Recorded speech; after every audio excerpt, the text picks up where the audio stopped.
तरह का आएगा कि कोयल ऐसा करती क्यों है, और कोयल का जो व्यवहार है इसको आप इकोलॉजिकली क्या मानते हैं, एडवांसनेस या प्रिमिटिवनेस? चलिए भाई बताइए जरा। एडवांसनेस, सही बात है, एडवांसनेस है। अच्छा, एडवांसनेस क्यों है भाई? आपको ऐसा क्यों लगता है कि कोयल का व्यवहार एडवांस है? To provide protein. प्रोटीन, ये प्रोटीन क्या है भाई? दिया अग्रवाल, क्या कह रहे हो आप? प्रोटीन क्या है ये? प्रोटीन समझा नहीं मैं।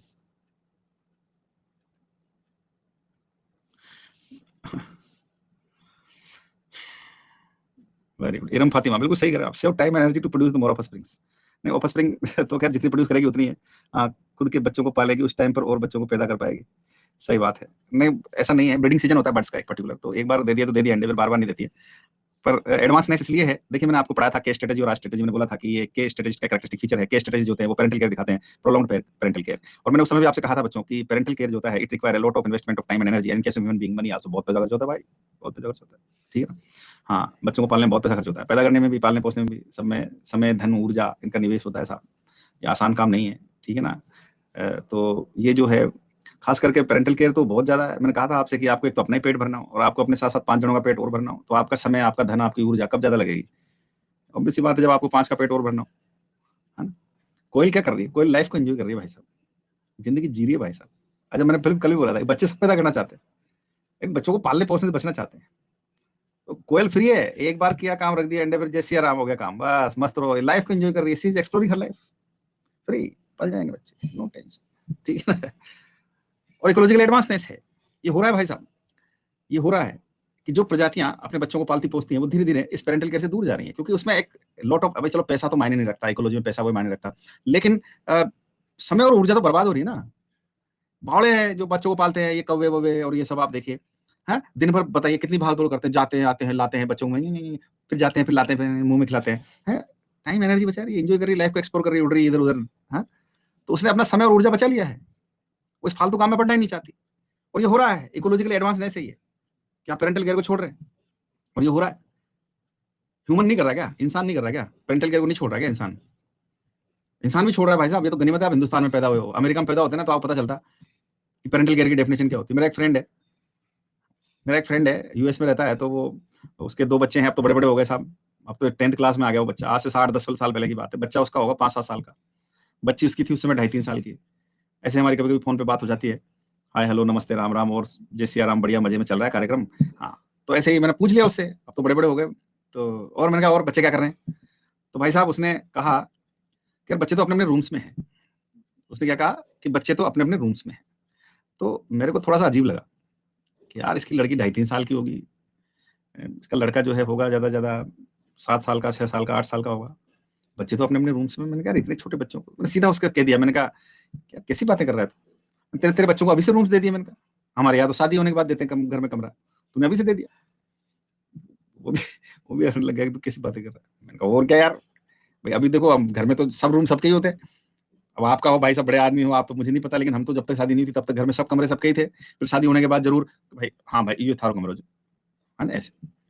तो कहा यार तू तो मज़ाक करता है। मैंने कहा यार मतलब गज़ब कर रहा है तू, मतलब 2.5 साल के 3 साल के बच्चे को तूने रूम दे दिया। मैंने कहा ये कोई तरीका है क्या? तो उसने कहा कि भाई अ, यहाँ कानून है।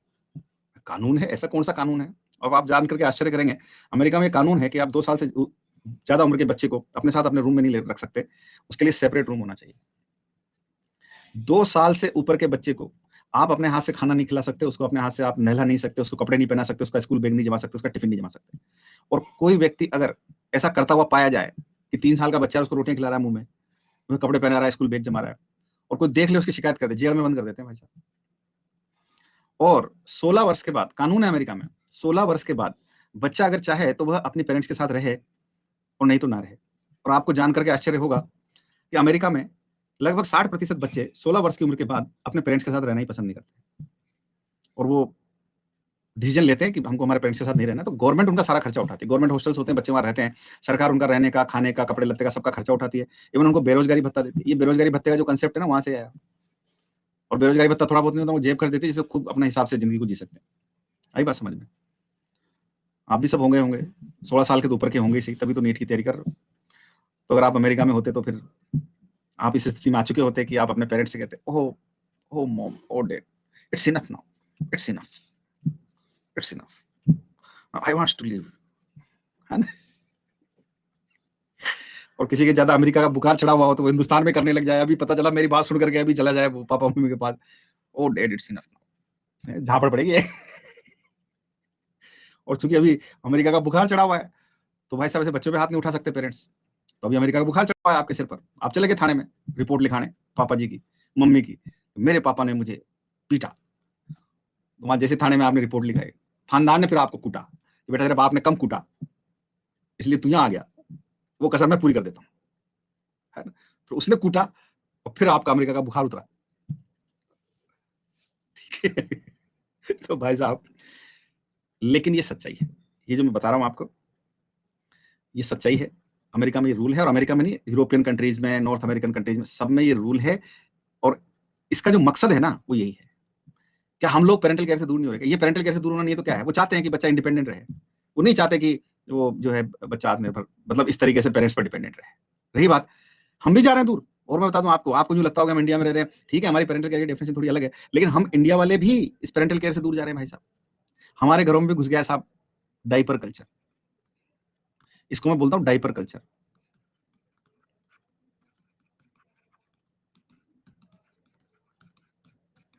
Diaper culture of parental care, ये हमारे घरों में घुस गया भाई साहब, जबकि हमारा कल्चर है ही नहीं।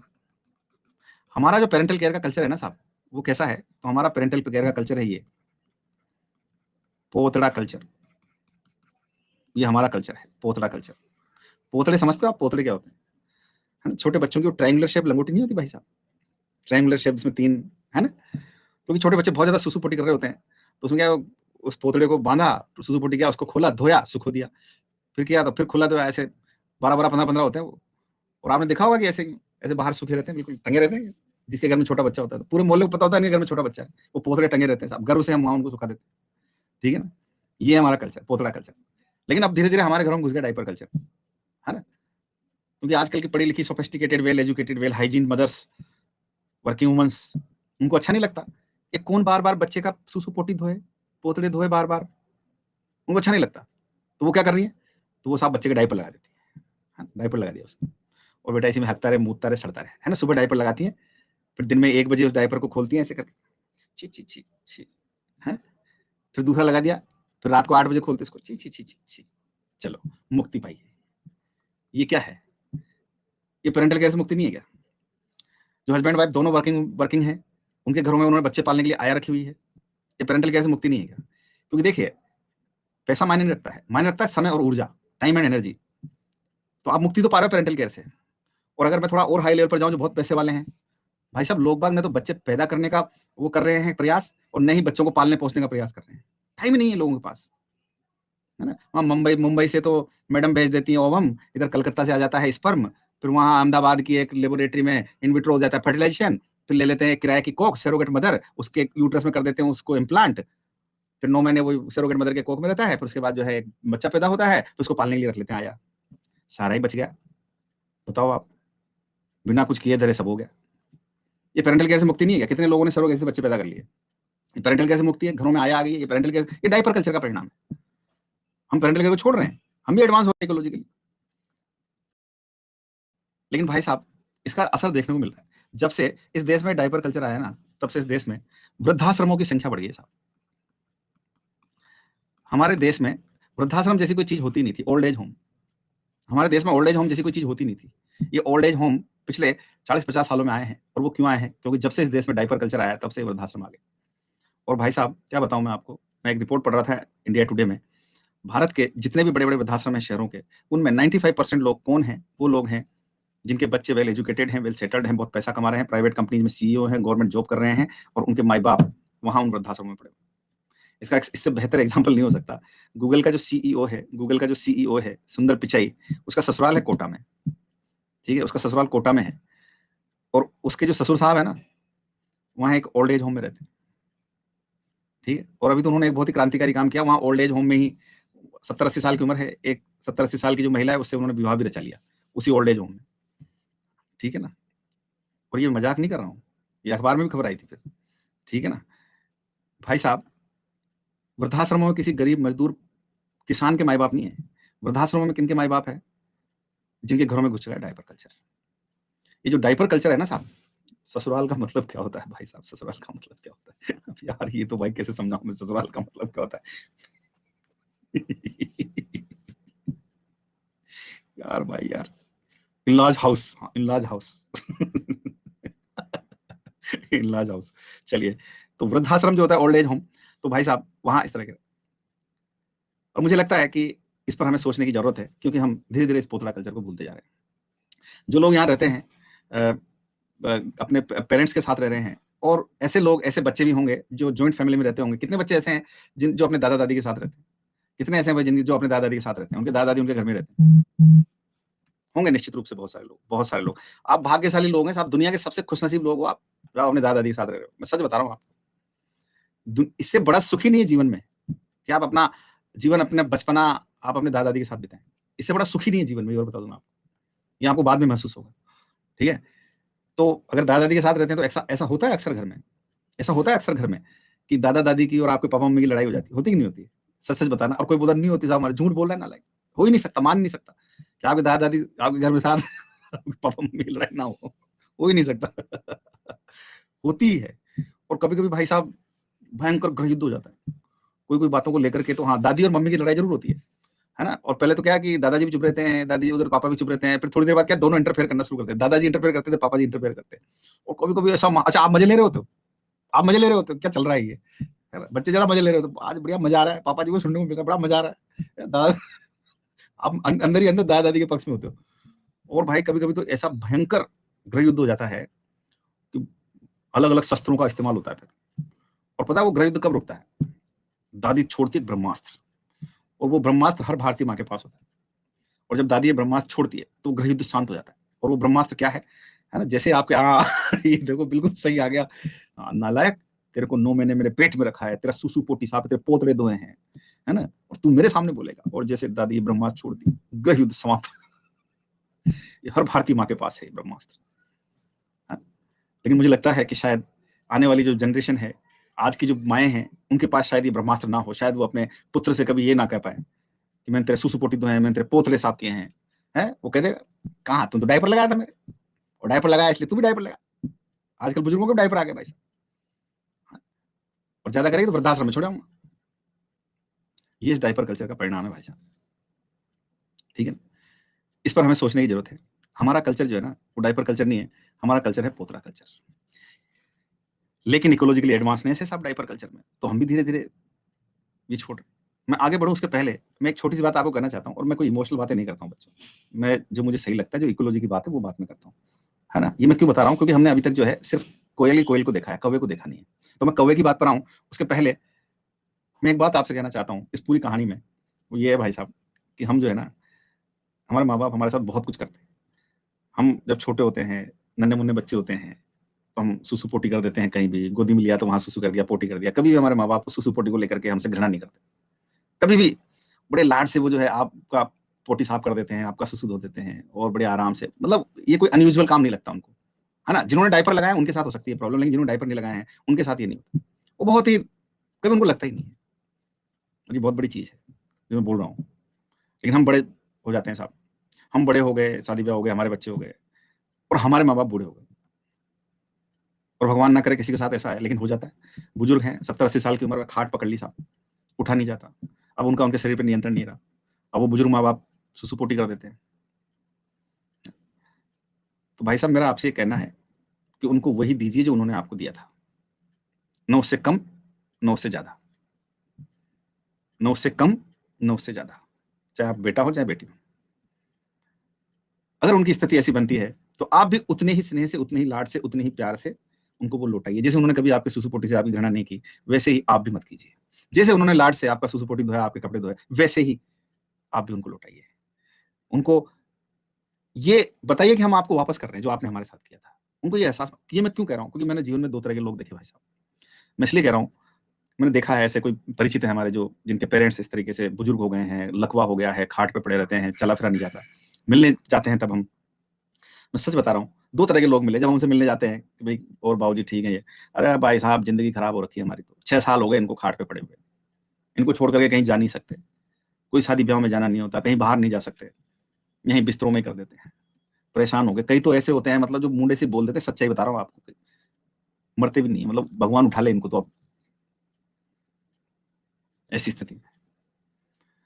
मुझे ऐसे भी लोग मिले जिनके पेरेंट्स इस तरह की स्थिति में, हम उनसे मिलने गए तो उन्होंने, और ठीक है, अरे भाई साहब हम तो भाग्यशाली हैं कि हमको हमारे माँ बाप के सेवा करने का अवसर मिल रहा है, हमको हमारे माँ बाप के सुसु पोटी धोने का अवसर मिल रहा है, इनके कपड़े धोने का अवसर मिल रहा है, क्योंकि हर किसी को ये नसीब नहीं होता।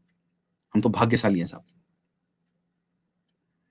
दो तरह के लोग हैं, और ये दो तरह के लोग दो तरह की मानसिकताओं को दिखाते हैं। एक मानसिकता है डायपर कल्चर की, एक मानसिकता है पोतरा कल्चर की। ये डिपेंड करता है कि आपकी परवरिश किसमें हुई। ये मैं क्यों कह रहा हूँ आपसे? और देखिए मैं इकोलॉजी की बात कर रहा हूँ, मैं इमोशनल बातें नहीं करता हूँ, मेरी बात को गांठ मान लेना। ये सीएम सर से पढ़ रहे हो इकोलॉजी तो सीखो ही सही, जीवन के कुछ मंत्र भी सीख के जाओ। और मैं कोई इमोशनल बात नहीं करता हूँ, मैं इकोलॉजी की बात कर रहा हूँ। मैं क्यों कर रहा हूँ? इसलिए कर रहा हूँ क्योंकि भाई साहब अब तक आपने कोयल कोयल को देखा है, कौवे को तो देखा ही नहीं। आइए जरा कौवे की बात कर लेते हैं। एक तरफ तो वो कोयल है जो आती है, कौवे का अंडा गिराती है, अपना रख जाती है और लाइफ को एंजॉय कर रही है। एक तरफ वो कवि है, कवि के घोंसले में जो अंडे होते हैं, कवि को सख्त हो जाता है कि यार इसमें कोई अंडा मेरा नहीं है, लेकिन करे क्या वो, क्योंकि मैंने कहा ना वो तो सेम साइज कलर शेप वो सब है, ठीक है। उस कवि को पता ही नहीं चलता, उन अंडों को अपनी छाती से चिपका करके रखती है, उनको इंक्यूबेट कर रही होती है, कोई भेद नहीं कर रही होती है। उसके बाद उन अंडों से चूजे निकलते हैं। उन अंडों से जब चूजे निकलते हैं तो भाई साहब वो कौवी बिना भेद किए उन चूजों का पेट भरती है। 4 है मान लीजिए, उसमें से एक नहीं है उसका, लेकिन फिर भी वो जाती है, लाती है, उसका पेट भरती है, तब भी उसको पता नहीं चलता कि मेरा कौन सा है, कोयल का कौन सा है। फिर जब वो चूजे थोड़े बड़े हो जाते हैं और जब बोलने लग जाते हैं तो कौवे के तो काव काव ही करेंगे, कोयल के कू कू करेंगे, तब उस कवि को पता चलता है कि ये 3 मेरे हैं और ये एक मेरा नहीं है। नहीं, कोयल भी काली होती है, चिंता मत कर, रंग से समझ में नहीं आता, वो आवाज से पता चलता है। कोयल भी काली होती है कौवे की तरह। तो जब वो बोलते हैं तब उस कवि को समझ में आता है कि यार ये एक मेरा नहीं है, बाकी 3 मेरे हैं। और आपको जान करके आश्चर्य होगा भाई साहब कि आज दिन तक किसी कोयल कवि ने अपने घोंसले से कोयल के बच्चे को नीचे नहीं गिराया। अगर वो कवि ऐसा कर रही होती, वो कोयल का बच्चा तब तक पल रहा होता जब तक वो खुद उड़ने लायक नहीं हो जाता उस कौवे के घोंसले में। आज दिन तक किसी कौवे ने उस कोयल के बच्चे को अपने घोंसले से नीचे नहीं गिराया, क्योंकि अगर वो गिरा देती ना तो आज कोयल की प्रजाति ही विलुप्त हो जाती। पता है क्यों नहीं गिराया? उसको लगता है कि मेरा ही है, 2 महीने छाती से चिपका के रखा है इसको। एक हार्मोन बनता है, पता नहीं कौन सा, ऑक्सीटोसिन पेरेंटल केयर से, जिससे वो लगाव, वो जुड़ाव होता है।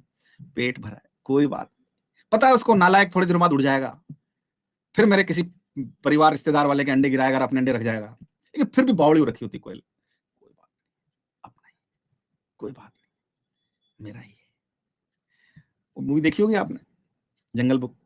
शेर खान समझा रहा होता है उसको, क्या नाम था उसका, वो भेड़िए की उसकी माँ का, वर्षा, क्या नाम था वो, मोगली को जो पालती है भेड़िया मदर।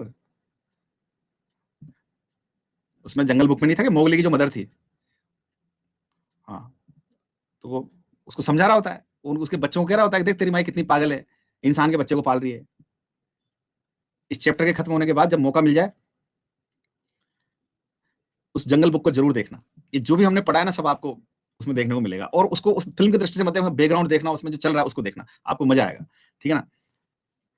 तो भाई साहब रक्षा, रक्षा, हाँ रक्षा होता है, रक्षा नाम है उसका। वो कवि उस मोह में बावड़ी हो रही होती है और कभी भी वो उस कोयल के बच्चे को अपने घोंसले से नहीं गिराती। मैं क्यों आपको ये बता रहा हूं मेरे बच्चों, ये जो कवि है ना, ये कवि पोतड़ा कल्चर की रिप्रेजेंटेटिव है, और ये जो कोयल है ना, ये कोयल डाइपर कल्चर की रिप्रेजेंटेटिव है। और ये मेरे ही गड़े हुए शब्द नहीं है, ये मेरा ही क्रिएशन है। ये कवि रिप्रेजेंट करती है पोतड़ा कल्चर को और ये कोयल रिप्रेजेंट करती है डाइपर कल्चर को। आपको कौन सा अपनाना है ये आप पर जाइए, मैं इकोलॉजी का मास्टर हूं, इकोलॉजी की बात करता हूं। इकोलॉजिकली क्या एडवांस है मैंने बता दिया, लेकिन सामाजिक विज्ञान की दृष्टि से क्या है, क्या आपको अपने जीवन में अपनाना है ये आप सोचिए। मैंने ये सब, क्योंकि आज की आवश्यकता है, हम संक्रमण काल में चल रहे हैं, हम बहुत ज्यादा मॉडर्न होते जा रहे हैं, तो हम संक्रमण की अवस्था में चल रहे हैं, इसलिए हमें सोचने की जरूरत है। एक छोटा सा सवाल पूछ रहा हूं, कृष्ण की मां का नाम क्या था? जल्दी से जवाब दे।